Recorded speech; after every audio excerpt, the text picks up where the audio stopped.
ጽናት ከዛ ሁሉ ፈተና እንግዲህ አልፋ ዛሬ ላይ ከምትወደው ከባቢ ጋር ታርቃ እንግዲህ ከጓደኛዋ ጋር ፍቅሯን እያጣጣመች እና ህይወትን በደስታ እየኖረች ትገኛለች። በጣም ደስ ይላል። እውነተኛ አፍቃሪ አንዳንድ ጊዜ መከራዎችን በጋራ ያልፋሉ እንጂ በመጣ መከራ ደግሞ አይለያዩም ማለት ነው። እንግዲህ ጽናት በጣም ደስ ብሏታል። ድርጅቷም እንግዲህ ተመልሶላታል፣ የአባቷ ድርጅት ተመልሶላታል። ከዚያም ደግሞ ከባቢ ጋር መለያቷ ነበር በጣም ልቧ የተሰበረው። ከባቢም ጋር ደግሞ ታርቀው በደስታ እየኖረች ነው ማለት ነው። እንግዲህ ጽናት ደግሞ አሁን ላይ አባቷ በጣም ከፍተኛ ጭንቀት ውስጥ ነው። እሱ እንግዲህ ጭንቀቱ ለማንም እንዲያጋራና እንዲነግራት አልፈለገም። በተደጋጋሚ ጠይቀዋለች፣ ግን ለማንም እንዲናገር አልፈለገም። ጭንቀቱን ምንድን ነው እንግዲህ ድርጅታቸው ሰራተኛ ስለሚያስፈልጋቸው ማስታወቂያ አውጥተው ያንን ማስታወቂያ አይቶ ናቲ የሚባል ልጅ ወደ ድርጅታቸው አምሮቶ ነበር። ወደ ድርጅታቸው ሲመጣ እንግዲህ ናቲ ግርምሽ እንዲቀጠር አልፈለግም። ሰው ሞልቷል ብሎ ነበር ያባረረው። ጽናት ደግሞ ናቲን ግዴታ መቀጠር አለበት፣ ውጤቱ በጣም አሪፍ ነው፣ ለድርጅቱ ያስፈልጋል ብላ ግዴታ ቀጠረችው ማለት ነው።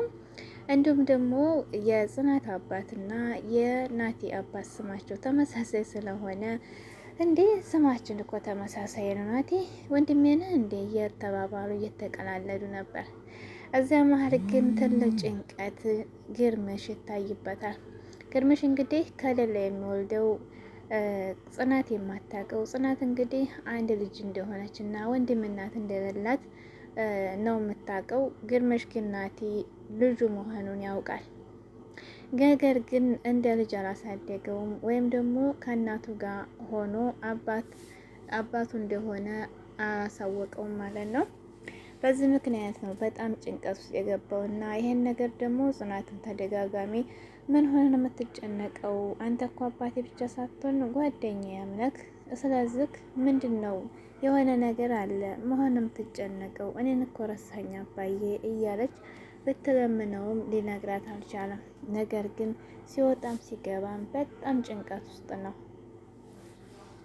እንዲሁም የብሌን እናት እንግዲህ ናቲን ነው ወደዚህ ድርጅት እንዲመጣ ያደረገችው። የብሌን እናት እንግዲህ ከራሄል ጋር ራሄል ብትታሰርም ከራሄል ጋር ሆና ስራዋን እየሰራች ነው። የራሄል እንግዲህ እሷ ተገዥ ናት። ራሄል እንግዲህ ብትታሰርም በብሌን እናት ላይ ስራዋን እየሰራች ነው ማለት ነው። በጽናት አባት ላይ እንግዲህ የብሌን እናት ሴራ እያሴረች ነው። እናቴን ወደዚህ እንዲመጣ ያደረገችው የብሌን እናት ናት ማለት ነው። ከዚያ እንግዲህ ባለፈው የቆመው የግርምሽ እንግዲህ ከነ ናቲ ቤት አጠገብ ሄዶ ቆሞ ግቢ ላይ ከኋላው ናቲ ሲመጣ ምን ትሰራለህ እዚህ ግርምሽ አለው። አይ ልጎበኝ ነው ዝም ብዬ ወክ ላደርግ ነው ሲለው፣ ይህ ወክ ማድረጊያ ነው እንዴ? እሺ ግባ ወደ ቤት በቃ እናቴን ትታወቃታለህ ሲለው፣ አይ ይቅርብኝ ስለው ብሎት ለምንድን ነው እንዴ ልጎበኛ አይደል እንደመጣኸው ታዋቃት እናቴን ግባ ሲለው፣ አይ ሌላ ጊዜ ብሎት ትቶት ሄደ ማለት ነው። እንግዲህ ናቲ አባቱ መሆኑን ያውቃል። ልጁ መሆኑን ደግሞ ይህንኛው ግርምሽ ደግሞ እንደማያውቅ ነው የሚያውቀውና እንግዲህ ወደ ቢሮ ሲመጣ ግርምሽ ምን ይለዋል? እስኪ ቁጭ በል ስለ ህይወት አውራኝ ይለዋል። ስለምን ህይወት ላውራ ሲለው፣ እስቲ አስተዳደግህ አሁን ላይ ያለህበት ህይወትህ አውራኝ ሲለው፣ ያደግኩት እናቴ ናት ያሳደገችኝ፣ አባት የለኝም አለው። ለምን እናትን አትጠይቃትም? እንደ አባት እንዴት የለህም ሲለው፣ አባቴ ብዬ ጠይቂያት ነበር በተደጋጋሚ፣ ግን እናቴን በጣም ነው የሚያሳዝናት ይሄ ጥያቄ። አንድ ጊዜ ከትምህርት ቤት ሲሄድ ጓደኛዬ አባቱ ጠበቀውና አባቱ ተቀበለው። ያን ጊዜ ግን በጣም እኔስ አባት ቢኖረኝ ይቀበለኝ ነበር ብዬ ሄጄ ጠየኳት። ነገር ግን እናቴ በጣም ነበር ያዘነችብኝ። በዛውም ተናዳ የልብ ህመምተኛ ሆና ቀረች፣ ታኝታ ቀረች አሉ። ነገር ግን ያን ጊዜ የሆነ ውሳኔ ወሰንኳል። ምን ወሰንከ ሲለው፣ አባት እንደማይጠቅም ወሰንኩኝ አሉ።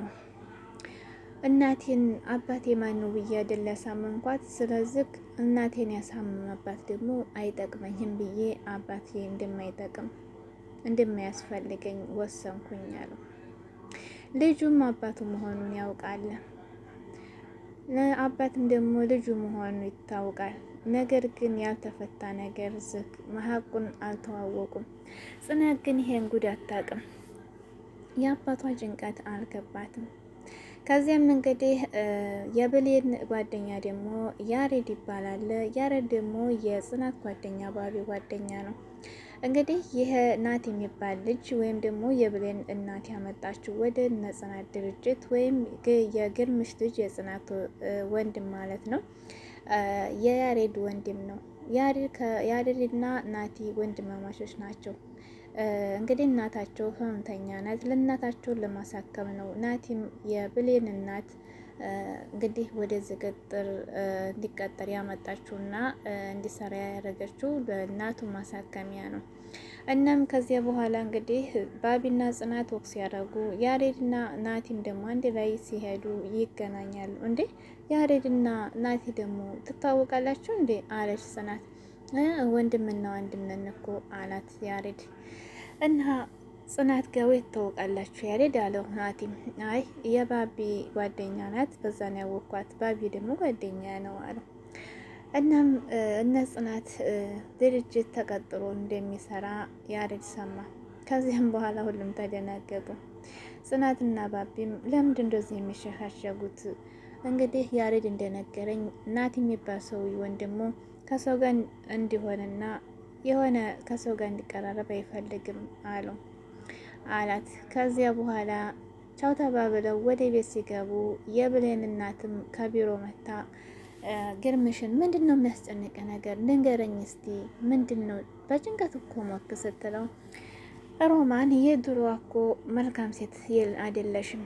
አሁን የኔን ችግር ብነግርሽ ልትጤይ ነው፣ ወጥመድ ውስጥ ልትጤይ ነው። የካማ ጎኔን የምትወስጂው አዝነሽልኝ አይደለም። አመሰግናው ስለጠየቅሽ ብሎ ከቢሮ አስወጣት። እሷም ደግሞ መልካም የጭንቀት ዘመን የዚያን ጊዜ ሲያፈነዳ ጭንቀቱን ሰማለን እንግዲያ ብላው ሄደች። ከዚያም በኋላ እንግዲህ ጽናትና ባቢ ስራ ይፈልግ ነበርና አባቴን ጠየቅከው ስትለው አረ ይደውልሃለሁ ብሎኝ እየጠበቅኩት ነው አላት። እሱ እኮ በጣም ጭንቀት ውስጥ ነው አልነገረኝም፣ ስለዚህ ሄድ ያስታውሰው ስትለው ወደ ቢሮ መጣ። ባቢ መሆንህ ነው ግን ጋሽ ግርማ መሆንህ ነው ሲለው አይ ጭንቀት ይጠፋል ብለህ ነው ምናምን ሲለው መገራት ከቻልኩ ልጋራህ፣ ለሰው እኮ ጭንቀት ሲያጋሩ ጥሩ ነው አለው። አይ ራሴው እወጣዋለሁ፣ ግን አንድ ነገር ልንገርህ፣ እኔ ለጽንዬ ጥሩ አባት አልሆንኩላትም እና ጥሩ አፍቃሪና ጥሩ ባል ልትሆንላት እነግርሃለሁኝ አንተ አለው። እና ጽናትን አማክራትና የሆነ ቦታ ሰው የሚያስፈልገው ቦታ ትጨምርህና ስራውን ስራ አለው። እሺ አመሰግናለሁ፣ ለጽናት አትቸገር፣ እንከባከባታለሁ ብሎ አለው። ሮማን እንግዲህ ከጽናት ጋር መሆኑ አባትሽ እስኪ አንቺ ልጁ ነሽ፣ ቀስ ብለሽ የተጨነቀበትን ጠይቂው። እረ እኔ እማዬ ምንም ነገር ሊነግረኝ አልቻለም። አንቺ ቆይ ድሮ ወዳጅ ነን ካልሽ አሁን ለምንድን ነው ወዳጅ የማትሆኑት? ቀረብ ብለሽ ማጠይቂው አለቻት የብሌን እናት ወይም ሮማንን። አይ አሁንማ እንደ ድሮ የለም፣ እኔ ጠይቀዋለሁ ቢሮም ሄጄ ግን ሊነግረኝ አልቻለም።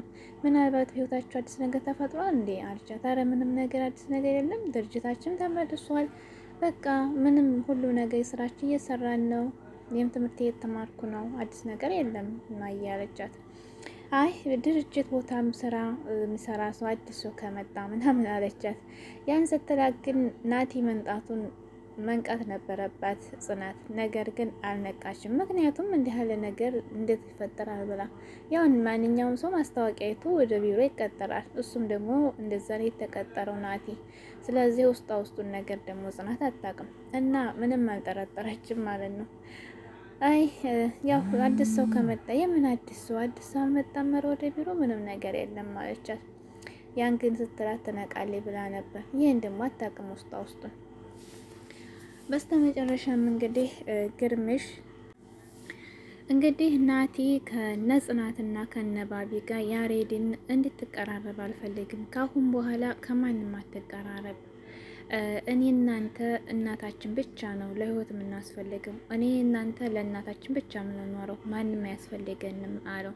እነ መልካም ናቸው እኮ ጽናትና ባቢ እኮ ወንድሜ ጥሩ ሰው ናቸው። እኔ ስለነሱ ጥሩ ንገረኝ አላልኩም፣ ግን ካሁን በኋላ ጽናትም ሆነ ያ ባቢ የምትለው ጓደኛ እንዳትቀርባቸው እነሱ ጋር ሁለተኛ እንዳላይህ ብለው ማስጠንቀቂያ ሰጠው። ናቲ የሚባል ሰውዬ በጣም ብቸኛና ማንም እንዲቀርብ የማይፈልግ ሰው ነው። እናም ካሁን በኋላ ጽናት እንግዲህ ማናት ብሌን ደግሞ ያሬድ እንግዲህ ጓደኛዋ ነው እና ለናቲም ያሬድ እኔ የብሌን ነገር በጣም አሳዝናኛለች፣ እኔ ለሷ የምገባ ሰው አይደለሁም እያለ ነገረው። ታፈቅራት የለ እንዴ? ታፈቅርካት ጊዜ ስጣት፣ ሴቶች እንክብካቤ ይወዳሉ እያለው ነበር። እሱ ደግሞ በእናቱ ህመም እንደተጨነቀ እየነገረው ነበር ለባቢ ያሬድ ማለት ነው። ያሬድ እንግዲህ እንትናን ብሌን አግኝቶ እኔ ላንቺ የምገባ ሰው አይደለሁም አላት። እናማ እናቴ ታማለች፣ ለእሷ ጊዜ መስጠት ያስፈልገኛል አላት። እሱንማ ነግሬሃለሁኝ አውቃለሁ ነግሬኸኛል አለችው። እና አሁን ሁለት አማራጭ ስጥሻለሁ።